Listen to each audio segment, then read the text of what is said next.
Early 2005, armed with a single camera person, Australia's only professional Mr Universe, John Terilli, wanted to start a career in the media industry. His life, however, was about to take an unexpected turn. I think the public, it's about time they realised that not all other famous stars, athletes or actors are all overseas. We have one here who has done something big, won major titles, and in my opinion, possibly the best bodybuilder to ever come out of Australia. He's here in your own backyard. It's a story. It's like Rocky. John has come from nothing up to being the best bodybuilder that Australia has ever seen. He's proved himself in America. He's gone against the best in America. They're not gorgeous all the time, and I think we want to know that. We do. There'll be a lot of people out there interested, because if you think of all the people that are in sports, in any sort of sport whatsoever, they'd be so interested, and even the people that have had car accidents and stuff, to see how somebody can bring their body back. Who is John Terilli? I was once a fat teenager, wasn't even a teenager. I think at 12 years of age, I was still in primary school. I decided I no longer wanted to be fat. So on the school holidays, the Christmas vacation, I went on a diet and I lost most of the body fat. Then I developed anorexia nervosa, which most boys usually don't get that. And I remember doing silly things, not eating for extended periods of times, and then when it became too much, it would be this gorging of food. There was a period of time where I was actually bulimic, and this kept going because I had this thing where I needed to be trim, and I didn't think I was trim enough, and I was stuck halfway between being anorexic and wanting to be a bodybuilder. It was much more exciting than athletics, which I was into at the time. I walked into a news agency in the suburb of Cogra, and there was a photo on the cover of a magazine of Arnold Schwarzenegger holding a girl.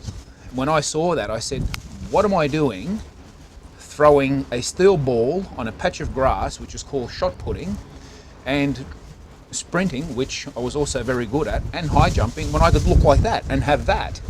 14 years of age, looking through magazines, the ads were specifically targeted for a 14-year-old. Bomb your arms like Arnold does.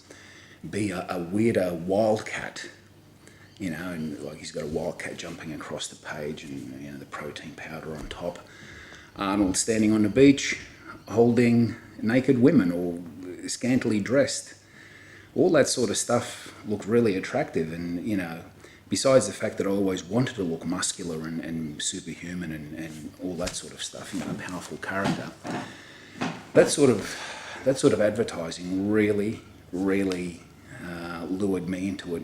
I remember one day I went out with my mother, and she took me to a shopping centre, and we went by a cake shop, and I saw this cheesecake in the window, and I said, oh geez, I'd really like that, but I've just pigged out, and I shouldn't be eating for at least the whole day now. And then I thought to myself, well look, if you want to look like that guy on a magazine cover, I don't think what you're doing is going to get you there. So I bought the cheesecake. I started exercising regularly, and I started developing a really good body. I remember the days when Johnny was a kid. He competed in the Junior Mr New South Wales, and they asked him to go in the seniors, so he was just a kid, won juniors and seniors and overall, all in the one go. That's the kind of potential Johnny had, That is a record that still stands today. I'm the youngest ever competitor to ever win a state men's open bodybuilding title. And he had that much potential, was a great sprint star, he could have done anything, great sportsman in anything he chose to do. And to make a long story short is once you start competing and you get involved in that type of lifestyle and you see the underbelly of it all, it's no longer what you started out to do. You can tell that it's like something totally different. John's been a big guy. He's big bone structure, but also he's beautifully aesthetically proportioned. So the public, when they first see somebody who's big, immediately they'll think steroids. They don't realise how much is involved in it, how smart you got to be, but to actually get to be a world champion like John has, and started from pulling up bricks with his winding bricks with a rope and working out with bricks when he was a little kid. Bodybuilding is a very, very hard sport because it's a 24-hour-a-day thing, especially if you're competitive. It's pretty tough, when you're on restricted calories and, training double splits morning and afternoon, sometimes 6 days a week. It's all based on opinions, and opinions are like noses. Everybody has one and they all look different. So bodybuilding is an opinionated sport. It could be the opinion of these 7 judges that this particular person could win. How do you turn that into a sport? Because it's not like I crossed the line first in a sprint race. Bodybuilding is a science, it's a sport and it's an art form all rolled into one. I trained and perfected my style to be able to walk up against a guy like Arnold Schwarzenegger or Sergio Oliva or Franco Colombo, Frank Zane. By the time I made it to America, that generation had passed.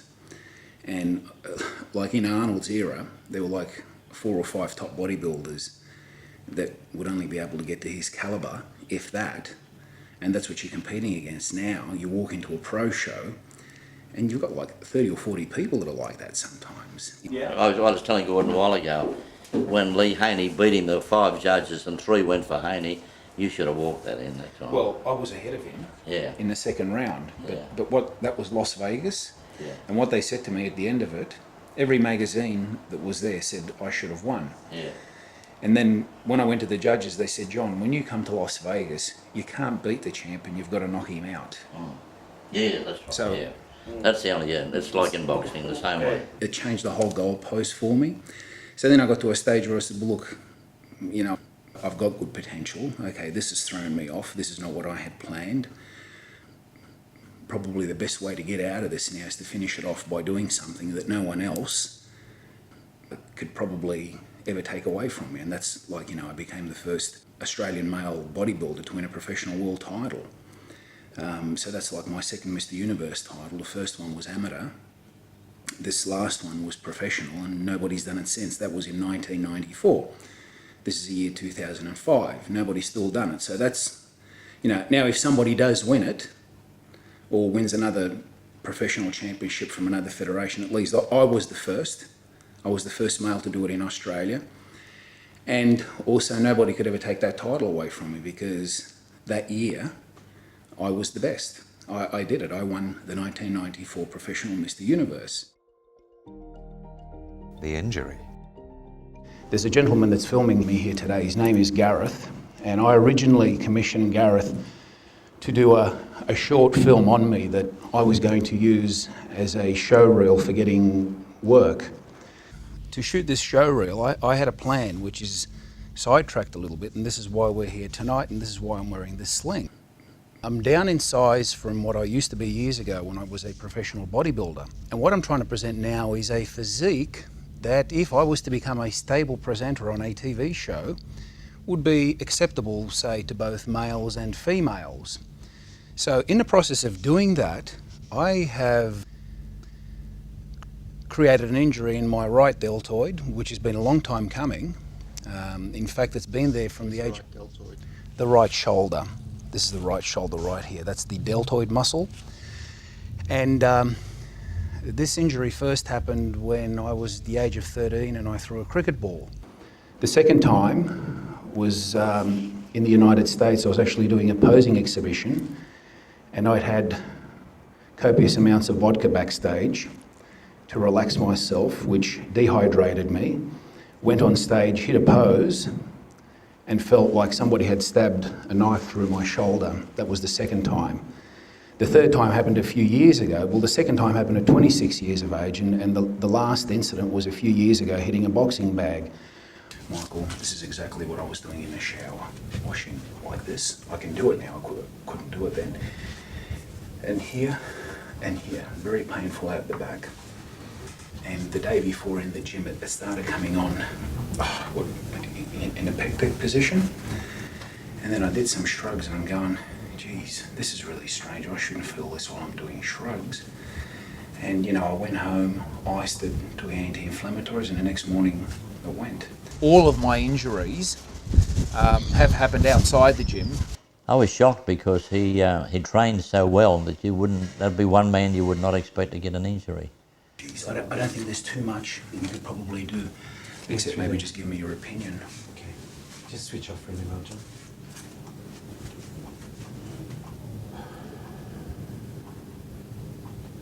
John, if you come and have a look from the front, you'll see what I'm seeing through here. So, as the umbilicus is in the midline, and then somewhere around the thoracolumbar, he's got a lateral shift, and that's that bulge through there, and that's what's holding the curve through there. So if we consider that at about T8, T9, he's got that lateral shear, and with that lateral shear, he's pivoted in on that, and his sternoclavicular joint is below his epiglottis, so he's actually in the midline. That's the most compressed and twisted that I've seen that. And I've got to talk to you about what you did the couple of days before that injured to try and understand what's made it so displaced. But it's like this whole part of your rib cage has gone across like this and rotated, and it's the worst I've seen it. Oh, I have to excuse me. I'm not very mobile with this shoulder, and I don't know how I'm going to do this, to be quite honest. Now, oh God, this is painful. This tendon right here is doing a lot of flip-flops, and it's going to the back of the shoulder. Now, you've got to understand, I've taken that off and it's extremely painful. I'll try and do one or two poses, but it's very, very difficult.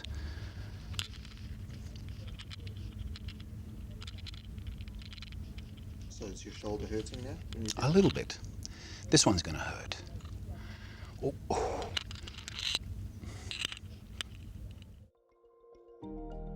Finding the problem. Look, the other thing it could be, that bicep ligament could have popped out, and they may just pop it right back in again. If that's the case, then it's simple. So now I'm going to get the MRI done, and hopefully that will identify exactly what the problem is. Now there's a 90% chance before we even see the MRI that I'm going to need an operation.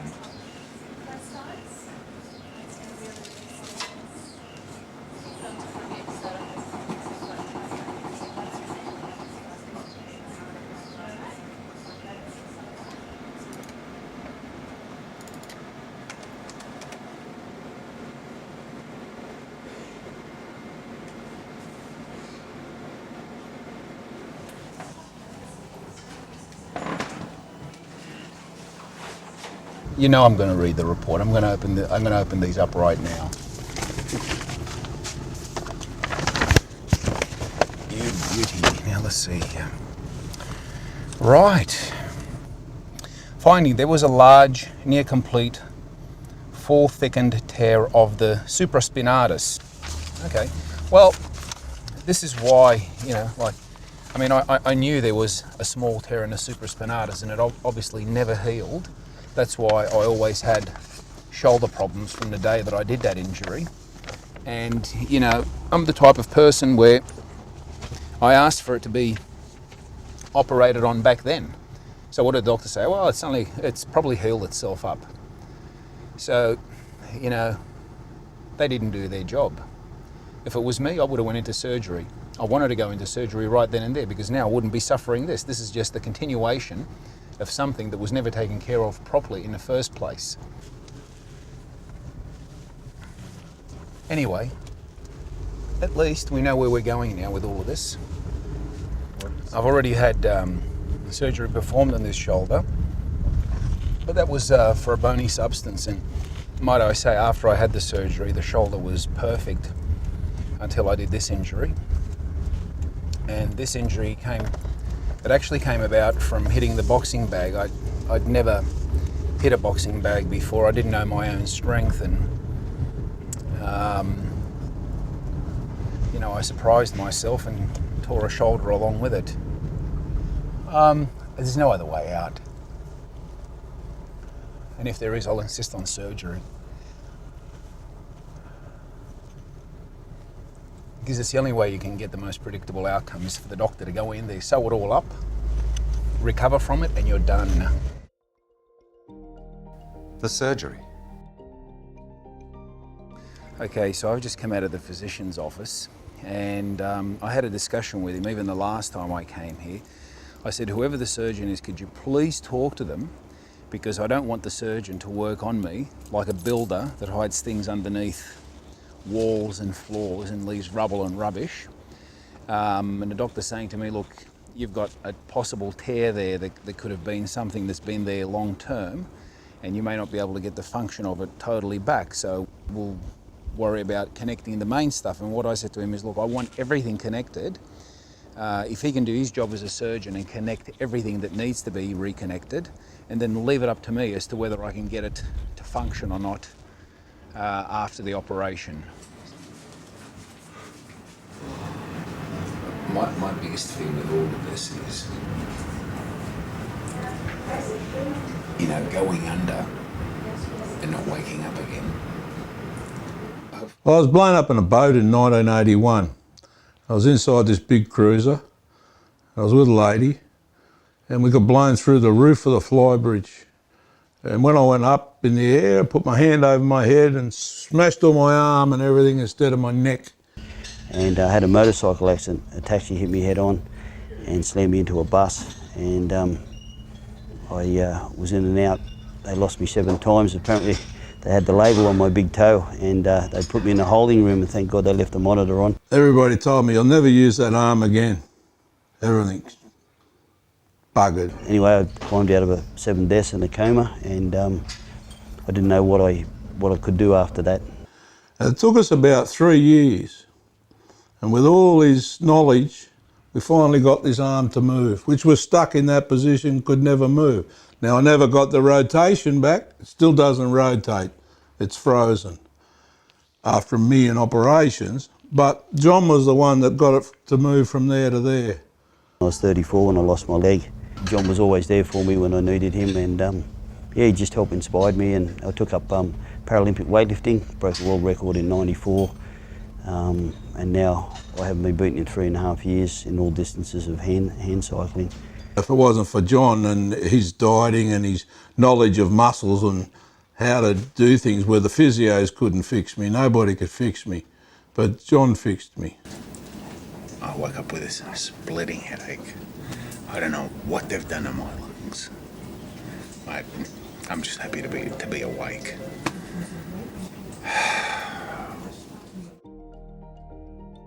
The recovery. Look where I am. My most favourite place in the whole world, Bondi Beach. And what is this? This is a vacuum cleaner handle. And why have I got it? So I can balance my arm in this contraption that I've got to stay in for like 6 to 8 weeks because I've had rotor cuff repair. Okay, and this is what I do with this, just to support it. John, how are you? I'm good. Hello. Easy. Let me have a little look. I had physio done on it today. How's it all going anyway? Well, trying to get out of the bathtub with my left hand, I broke the sub holder and gashed the finger. Left fork, I bit into the fork. I chipped a tooth, all from the left hand. Good. So John, all I'm going to do is I'm going to tug on it, and it's going to be a bit painful, and then I'm just going to cut it on one end and then draw it out from the other side. Okay? So just doing that, just cutting it there. How you doing, John? Good. Okay. So we've cut one end, and what I'm going to do now, okay, I'm just going to, he's left enough here for me so I can just drag it out. Okay, here we go, John. How you doing? Good, good. Hang in there, John. It's nearly there. Good, good. Okay, that's out. Oh, good. Okay, you okay? what a relief. Good, good. Let me just put some betadine on there now. That's looking good. Oh, what a relief that is. That's looking good, John. Now look, all these supplements from here to here, including this one, I take on an empty stomach before food. Okay. This is bovine cartilage, which of course at this time now, this is exactly what I need because it'll help with my cartilage and ligaments and tendons. This is shark cartilage, which has great benefits and it helps all these injuries heal. And this is a mixture of the amino acids proline, theorine and glutamine. And specifically proline, what it does is it helps grow new ligaments and tendons, okay, and it also replaces any elastin that you could lose, through aging and not eating correctly and missing from your diet. So all the sagging skin, this will also stop all the sagging skin, okay, but primarily it helps produce more ligaments and tendons, or ligament and tendon strength. It thickens them and strengthens them. So these ones here are all B4. B6, taken along with B complex, helps the digestion of the high amounts of protein that I eat, because primarily to rebuild this, it's protein that's needed, and most doctors that have researched it will tell you that after an injury, whether you've burnt yourself or you've had an operation, a high protein diet is the way to go for rebuilding. Vitamin C, very, very important for all of this. Vitamin C is probably one of the most important vitamins. And of course calcium, because they've sewn a lot of the ligaments onto the bone, and we need to have the bone and the cartilage and the ligaments to regrow, so calcium is also good for that. And here we have certain amino acids that I take the last thing at night before I go to bed, which I actually just started last night, which helps your body produce GH, growth hormone. Growth hormone, of course, helps produce more growth and thicker ligaments and tendons, and it's good for your general health. He's a real professor, John, you know. He should have been a doctor, and he was actually telling me about 6 months ago that he might, it's just that it's a bit long, that he'd like to be a doctor and operate on people and do things and work with hearts and stuff, because he's very, very clever in that way. The physio. Help me out, Chris. We didn't even have a wine or anything, did we? No. Yeah, that's right. I've got some good news and some bad news for you. Yes. If he actually takes this thing off me or moves it off, this is just like going to be having an orgasm in front of the camera. Well, just warn me if that's going to happen so that I can leave the room. The good news is that yes, we can remove it and do some passive mobilisation. But the bad news is that because of the degree of correction that they've done in there, we can only really move it through about a 10 or 20 degree range of motion. From 90, we can come down to 80, and we can go up to 100. That's about all we can do. That's not bad. Okay, so I'm going to support you. Yeah.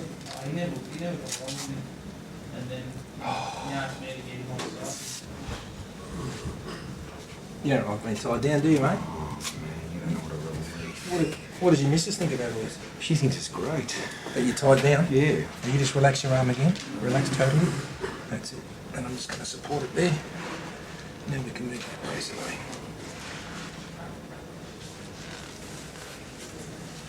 Oh. Careful. And rest it there. This is what I meant about having the orgasm. You want a cigar? Man. You have a cigar and a cup of coffee? No, right. It's not like it's a Frankenstein skull or anything like that. Well, it is a bit. What a horrible contraption to be caught in for 6 weeks. It could go on to 8. So from what is there, like the first 6 weeks, they're hoping that everything grafts together, or? Yes. Yeah, everything that they've repaired, re-stitched, re-anchored needs to just get a solid foundation. See, because what people tend to do when stuff like this happens is they just give up on life and say, oh, well, I'm not going to get the operation done, and it'll just get good on, well on its own.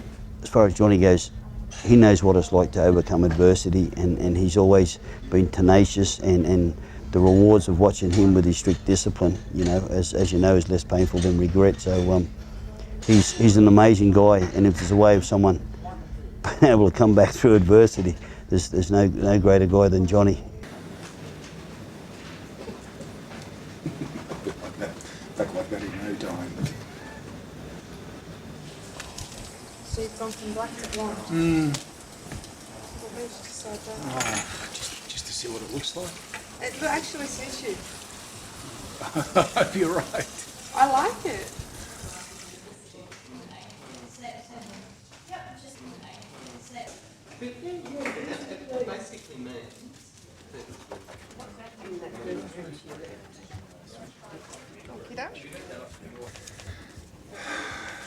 List of questions for the doctor. Oop, oop. Which my kid wrote out because I have a hard time writing with my left hand.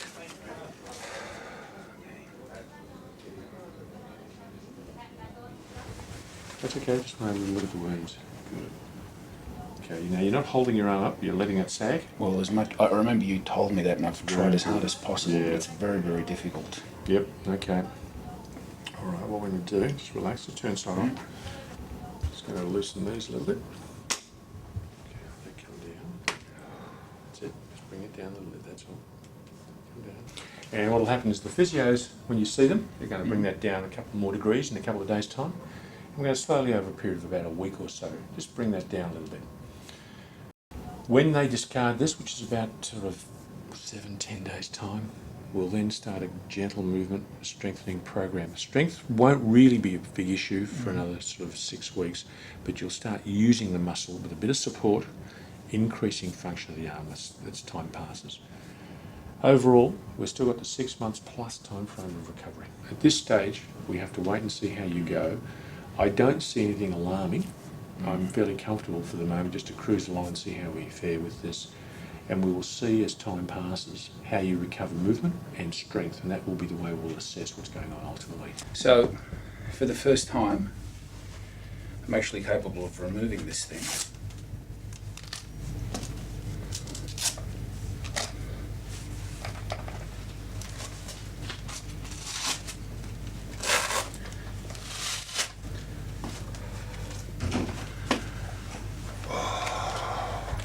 The size of the arm has been reduced by 3.5 inches of non-activity. So just to let you see, I've got this side here. As you can see, the arm is fully developed. Then we go to this side, and I don't know if you can see that how much muscle wasting there has been. I haven't been training, so that's a problem, but as you can see, I've retained on this side just about all the muscle bulk. The rehab. Can a guy in his 40s come back? Yes, ladies and gentlemen.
As it's turned out, I thought I was going to lose all my muscle mass and become this skinny runt.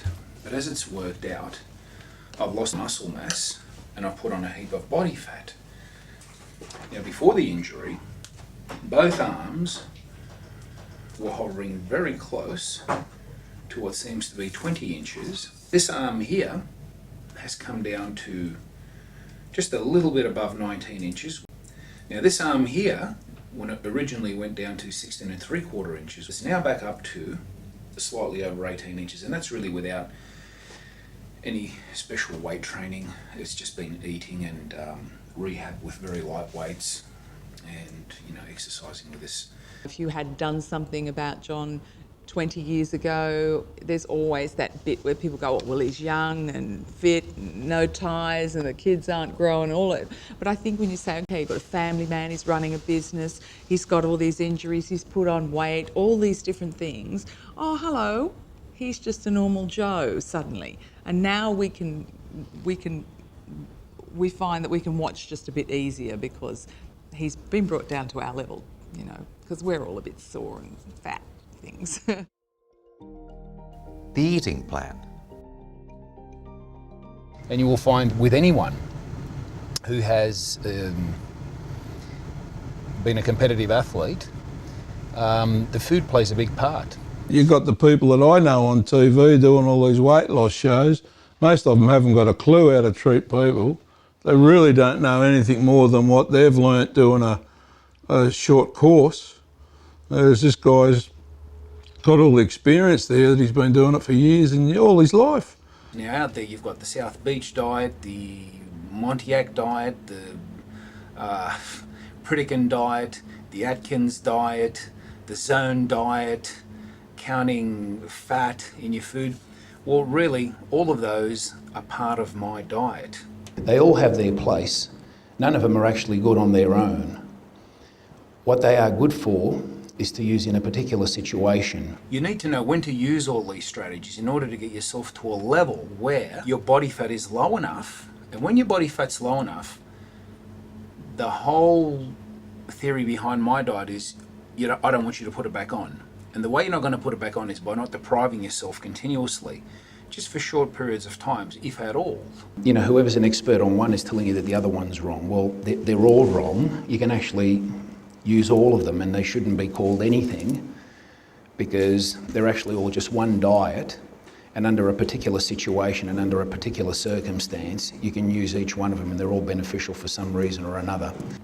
Once you've gotten your body fat levels down to an acceptable level, you've now created this fat burning machine, whether you've, you know, and all through that you will have eaten high calories, high carbs, low carbs, high fat, low fat. Every possible diet that everybody's made a book out of, at some stage or another, you are going to use when your body gives you the signal to use it. You can't stay on a low carbohydrate diet for the rest of your life. It's not going to work. One day you're going to walk by a plate of pasta or see somebody eating bread and you're going to lose it. How often do you eat a day? Currently 4 times a day. Mostly 5.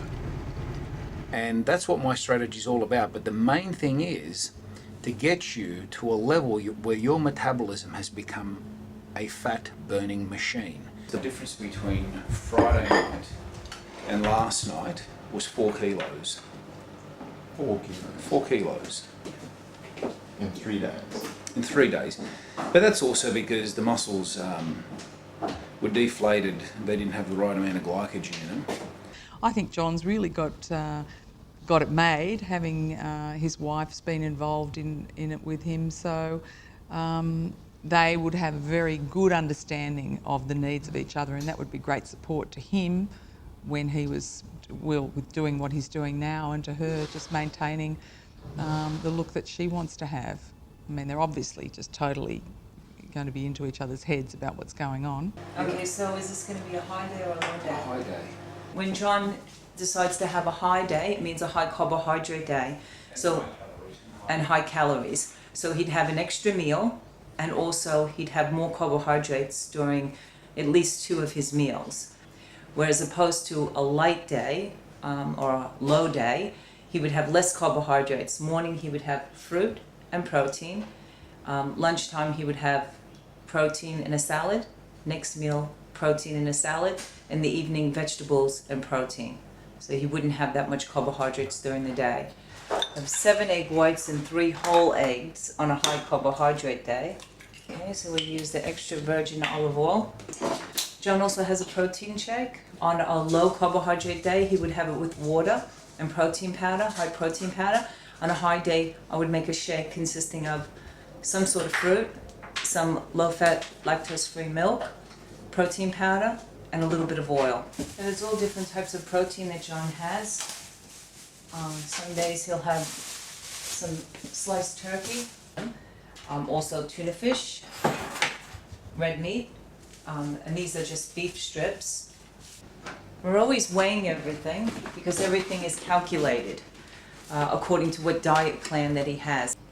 Just gotta watch the sodium content, because especially for an athlete or a bodybuilder, if you're using these spices which have sodium in them, like the all-purpose, these Italian herbs don't, that plus the salt, you have to take that into consideration, because for a bodybuilder, most of the time they're watching their salt content, because that has a dramatic effect on their appearance. Normally it would consist of this, his food, your shake, turkey, with salad, and of course olive oil on the salads and the vegetables.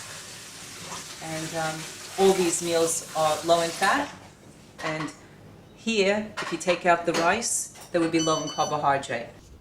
A lot of women let themselves go and that sort of thing, but she hasn't. She still looks great, and John always tells me how fabulous she is. By the way, how are your abs looking? No. Well, they're better than last time. Last time. Don't even go there. Well, can I just have a look? No. Let me have a look. No. Please. Do it properly. That's as best you're gonna get. Come here. 20 limp balls will do it to you. Why don't you just show him a picture? Can I just say that that's probably the best conditioned abs I've ever seen? You don't know what I ate last night. You just have no idea. I love pavlova. Pavlova with cream. Anything that's got a lot of cream and it's sweet, I love. And I eat it. How often do you eat it? Not that often, but sometimes I have it every day. It really depends how my metabolism is ticking off at the time. And I find even just average people getting in shape, if they're on a strict diet for so many weeks and then they tend to go off, they get a bit bloated and gassy, and that's because your body isn't used to breaking down that types of food. You know, I have had John say to me he can eat a box of Paddle Pops. If he feels his body is craving a sweet, he'll have it, but not in excess. And I think once you understand about food and how important food is in our life and for our bodies, then you know, okay, I'm eating healthy today, I haven't had much junk food, have a feel for that piece of cake. Well, you know, you've eaten well all day, you can treat yourself. I wouldn't do it on a daily basis, but once you get to the stage where you're eating healthy, you're eliminating all the junk food and the extra bread and the extra carbohydrates, extra like chips and stuff like that, well then you're allowed to occasionally have a treat and your body will just absorb it. You won't gain it as fat. I mean, how many times do you say, I'm going to go on a diet, I'm going to get fit, I'm going to do this, and it's gonna do it. I've done it 1,000 times, we've all done it, and you're so focused and you really mean it, you're going to do it, and then you start doing it and you think, wow, this is really hard. Yeah, and it's getting harder, and as the days go by you think, gee, I just like that chocolate bar. You know, like he's got one about breathing. And, you know, and every 2 seconds you breathe this way and then you breathe that way. People don't want to know about that. That's too hard for them. But to him it's so simple, just about how to breathe. And by breathing you lose weight. Now this is why we call him the professor, because what he talks about is exactly right. And he's known this stuff for 30 odd years. He and his wife were the first people to actually teach me about how to understand my body and when it came to training and dieting. So I owe my success to them, and they are also like family to me. I would do anything for them. It's not really a diet, it's an eating program. You know, the word diet is, we don't really diet.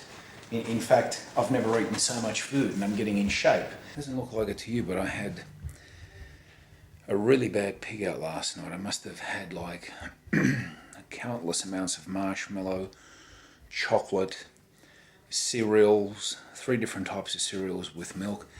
So with this type of dieting, if you don't have your scheduled pig out day, the diet will force you to eat it. But nonetheless, I don't know if you notice how lean I am today. Like a rock. A good body fat for a male to be lean, and I'm talking like a lean body fat for a male, is 8%. You wouldn't want to be less than 8%. Like this. Yeah, just.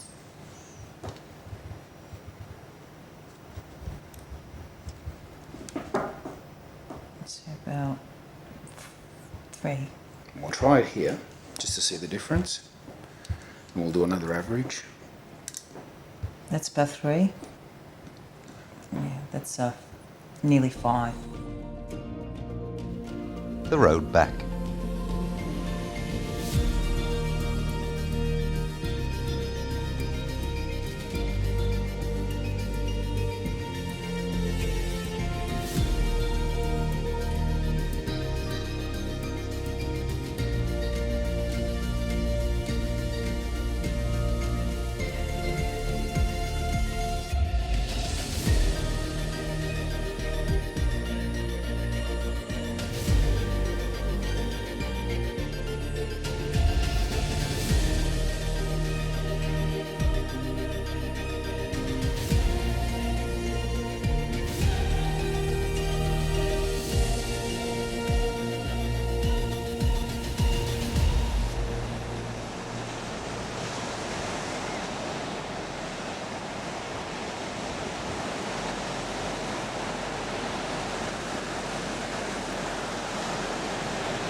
Lunch break. KFC's lunch break. It's got the lot, even a large Pepsi Max, to help you tackle anything summer can throw at you. Aren't you hungry? Well, almost anything.